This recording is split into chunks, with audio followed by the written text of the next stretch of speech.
하나님의 말씀 함께 보겠습니다. 느헤미야 8장 13절로 마지막 절까지 우리 함께 교독하겠습니다.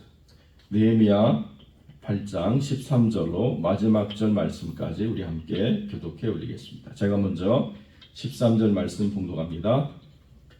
그 이튿날 뭇 백성의 족장들과 제사장들과 레위 사람들이 율법의 말씀을 밝히 알고자 하여 학사 에스라의 곳에 모여서 율법책을 본즉 여호와께서 모세로 명하시기를 이스라엘 자손은 7월 절기에 초막에 거할지니라 하였고, 또 일러스되 모든 성읍과 예루살렘에 공포하여 이르기를 너희는 산에 가서 감람나무 가지와 들감람나무 가지와 화석류 나무 가지와 종려나무 가지와 기타 무성한 나무 가지를 취하여 기록한 바를 따라 초막을 지으라 하라 하였는지라.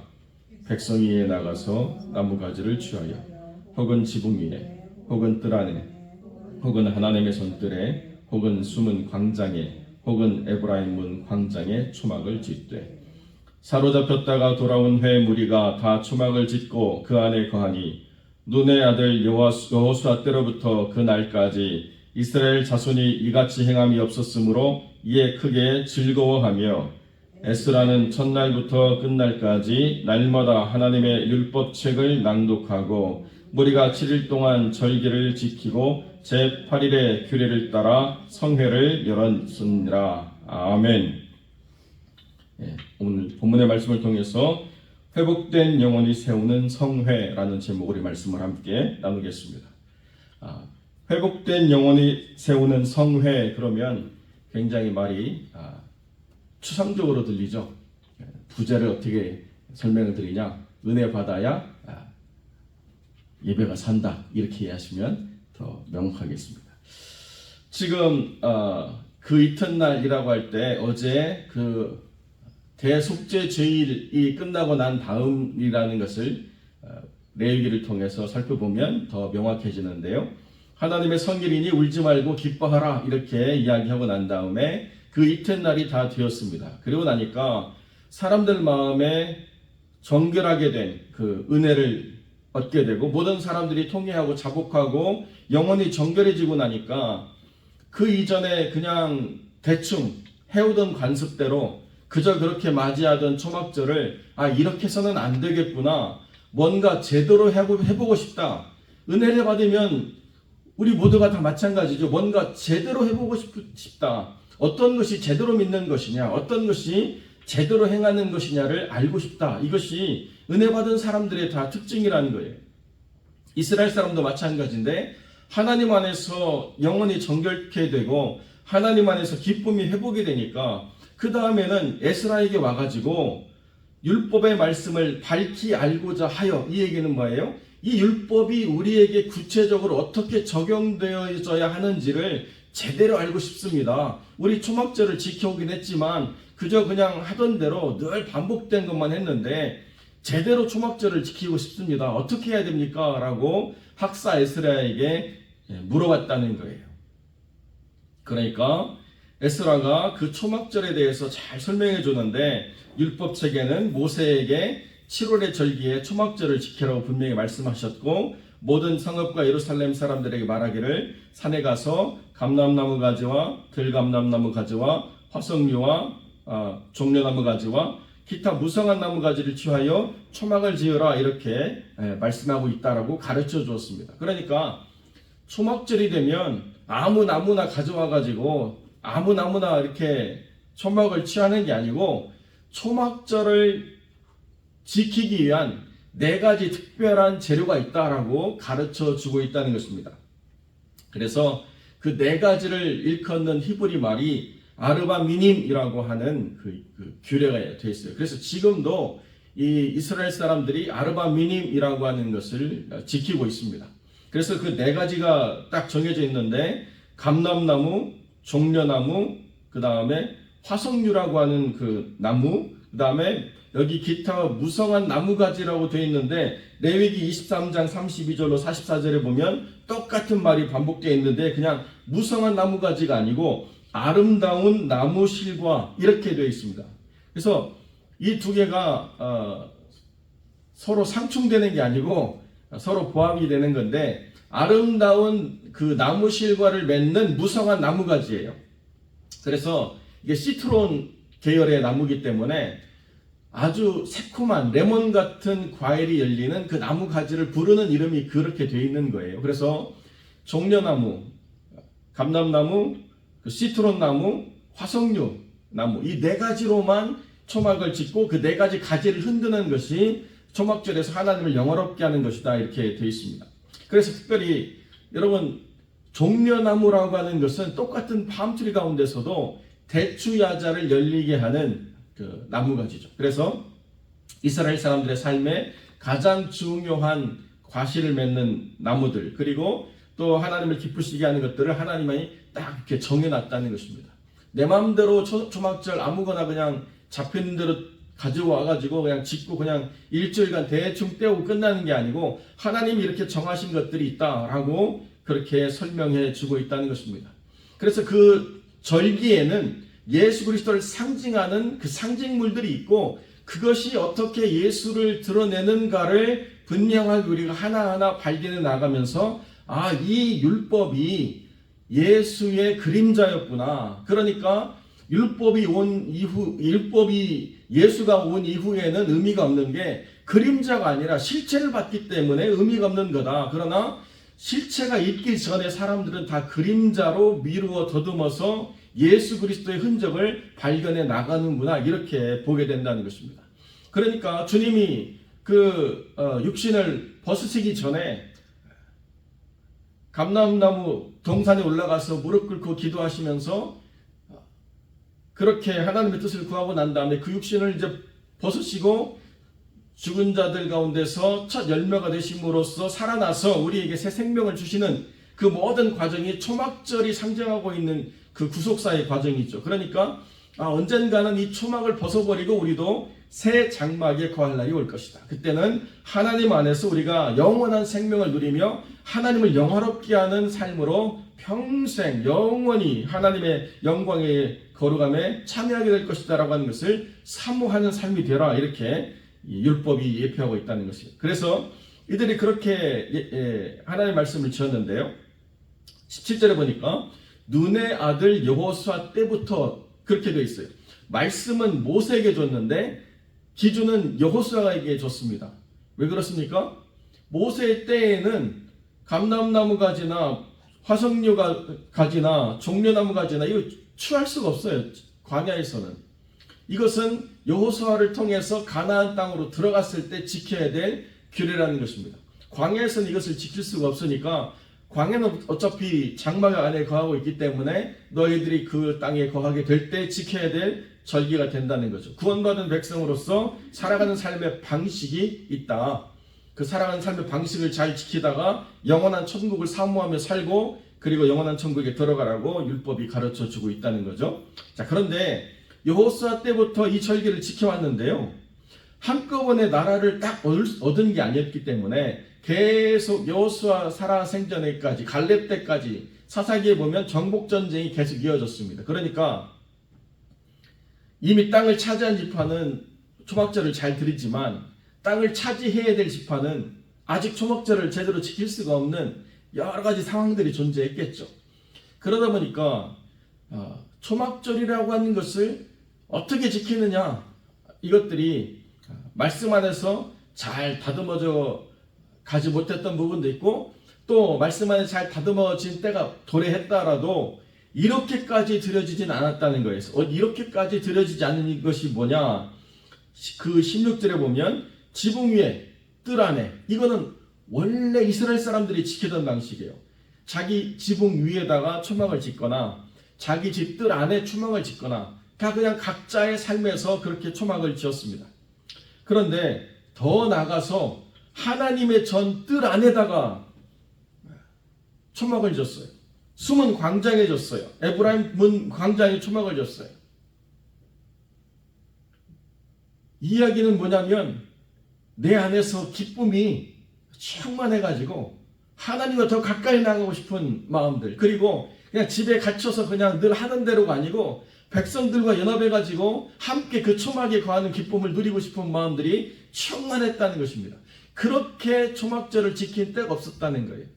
각자 자기가 다 자기 집 뜰 안이나 자기 집 지붕에다가 초막 짓고 일주일간 그냥 버티고 있다가 내려서 초막절 끝났어 이렇게 형식적으로 지켰는데, 하나님 안에서 회개하고 하나님 안에서 심령이 뜨거워지고 기쁨이 충만하니까 그냥 집에서 예배드리면 되지 이게 아니고 하나님의 전 안에 나와서 함께 모여서 예배드리는 이런 아름다운 성회가 이루어지게 되었다는 거예요. 그러니까 말씀으로 내가 은혜를 받고 심령이 깨끗해져서 하나님 은혜가 충만하면 늘 혼자 하던 대로 있는 게 아니고 은혜를 받은 사람들끼리 모이고 싶고 은혜를 받은 사람들끼리 같이 열심을 내서 새로운 변화를 만들어가는 걸 보면서 즐거워하고, 우리가 이렇게 은혜 받은 사람들로서 이렇게까지 하나 될 수 있구나, 이렇게 하나님을 가까이 할 수 있구나 라고 하는 그런 변화들이 삶에서 만들어지게 된다는 거예요. 은혜 받았는데 나는 절대로 나는 드러내지 않을 거야 이렇게 할 수 있는 사람은 한 명도 없다는 거예요. 은혜를 받으면 그 기쁨 때문에 자기도 모르게 다 드러나게 된다는 것입니다. 하나님도 모르고 나도 모르는데 받은 은혜가 있어요? 그런 건 없어요. 주신 자가 분명하고 받은 사람이 명확한 게 은혜예요. 하나님이 주셨기 때문에 내가 받았기 때문에 기쁨이 충만해서 잠잠히 있을 수가 없어가지고 어떻게 하면 하나님을 기쁘시게 할까? 어떻게 하면 하나님과 더 가까이 나아갈까? 어떻게 하면 하나님을 기쁘시게 하시는 사람들과 더 친밀해질까를 찾게 되는 거예요. 그게 은혜 받은 사람들의 특징이에요. 내가 은혜를 받고 나니까 그 받은 은혜로 말미암아서 보이지 않던 것들이 보이게 돼요. 저 사람도 은혜를 받았구나. 저 사람 은혜를 좀 받아야 되는데.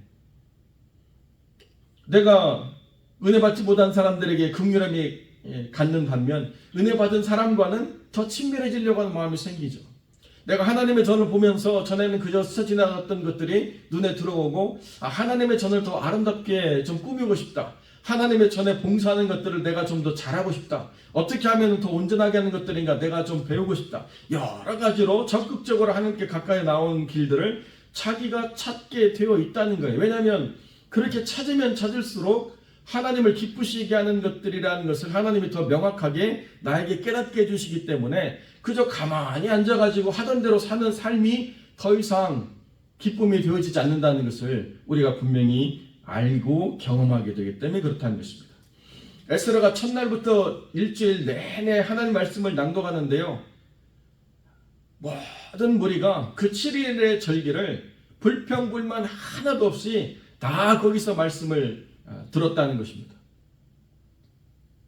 그리고 난 다음에 8일에 규례를 따라 성회를 열었다. 8이라고 하는 숫자는요, 게마트리아라고 하는 숫자로 나타나는 상징에 보면 8이라는 숫자는 예수 그리스도의 숫자거든요. 그러니까 8일에 성회를 열었기 때문에 이것이 다 예수 그리스도를 향한 규례라는 것을 우리가 분명히 알 수가 있는 것입니다. 그들이 말씀 안에서 충만하고 나니까 그들이 경험한 그 성회는 예수 그리스도의 은혜로 충만한 성회였다는 것을 이런 상징으로 성경이 우리에게 다 가르쳐 주고 있다는 거죠. 일주일 동안 하나님의 말씀에 은혜 받고 나니까 여러분 주일이 더 기다려지게 되는 거예요. 그런데 일주일 동안 하나님의 말씀을 받고 났으니까 주일에는 정말 안 들어도 돼 이렇게 생각하는 사람은 한 명도 없다는 거예요. 여러분 그렇기 때문에 영적으로 가진 자는 더 갖게 돼요. 가지지 못한 자는 있는 것도 빼앗기게 돼요. 가진 자가 빼앗는 게 아니에요. 그것도 못 지키고 사탄한테 뺏기게 되어 있다는 거예요. 그러니까 나는 딱 이 정도만 해야지라고 하는 것이 정해질 수가 없어요. 은혜 받으면 받을수록 더 하나님을 향해 가까이 나가게 되는가, 아니면 은혜를 못 받음으로 받은 것을 계속 까먹든가, 둘 중에 하나지. 나는 더도 말고 덜도 말고 딱 야베스처럼 가난도 없이 부함도 없이 그냥 적절하게 하나님을 믿겠습니다라고 하는 것은 그거는 영적 원리에 해당하지 않는다는 거예요. 하나님의 은혜를 주시면요, 그 은혜 속에서 나도 모르게 자연스러운 반응이 나오게 돼 있는 거예요. 여러분 한번 생각해 보세요. 누가 나한테 식사를 사준다는데 기대하지 않았던 집에 갔는데요. 너무 맛있는데 그 사람이 하는 이야기가 이거는 내가 먹어본 것보다 조금 못하네. 더 맛있는 집을 알고 있어. 그러면 그 집 가고 싶죠. 사람의 반응이 당연히 그래요. 내가 무언가 말씀으로 은혜를 받았는데 더 큰 은혜를 받을 수 있다라고 하는 것을 내가 알게 되면 당연히 더 큰 은혜를 향해서 내 관심이 쏠리고 내 마음이 쏠리고 내 행동과 내 모든 시간들이 그쪽으로 다 나가게 돼 있다는 거예요. 그러니까 그런 것을 찾기 위해서는요, 거리도 의미가 없고 시간도 의미가 없어요.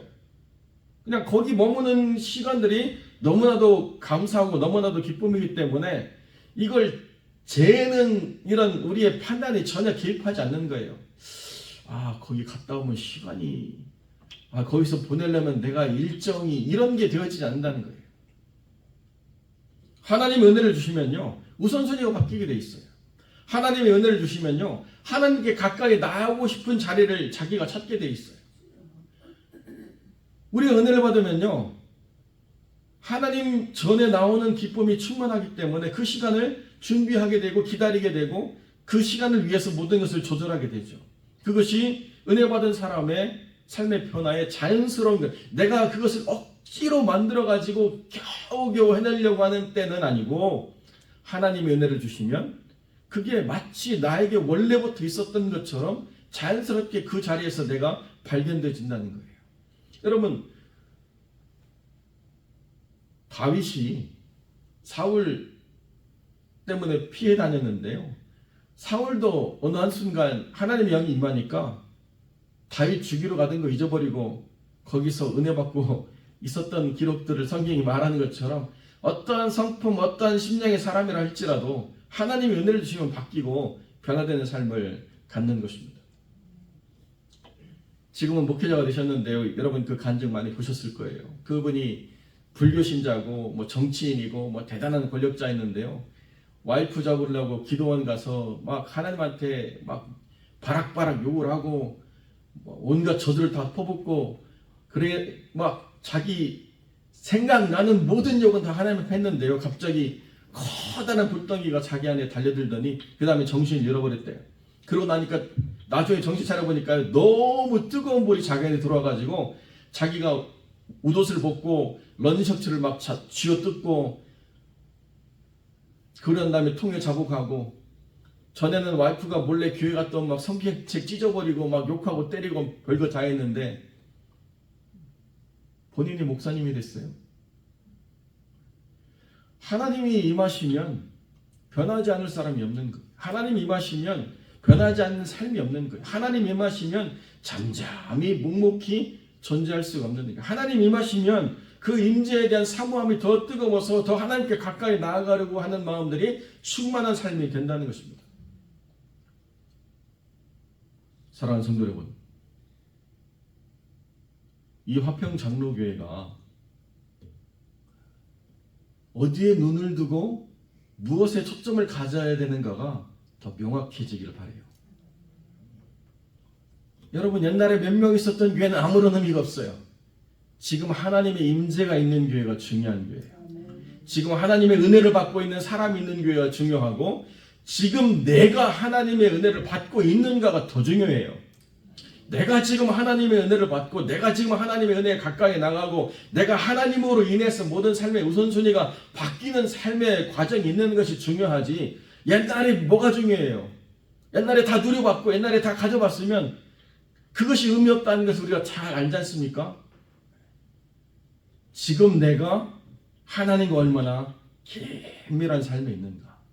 지금 내가 얼마나 하나님 은혜로 충만한가? 지금 내가 얼마나 하나님으로 인해서 기뻐하는가? 지금 내가 얼마나 그 말씀 속에서 자유한가? 지금 말씀이 날마다의 삶 속에서 얼마나 더 큰 은혜로 다가오는가?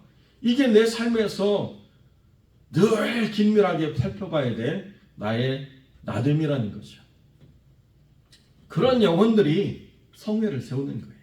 그런 영혼들이 예배를 세우는 것이고 그런 영혼들이 교회를 든든하게 세워져가는 것입니다.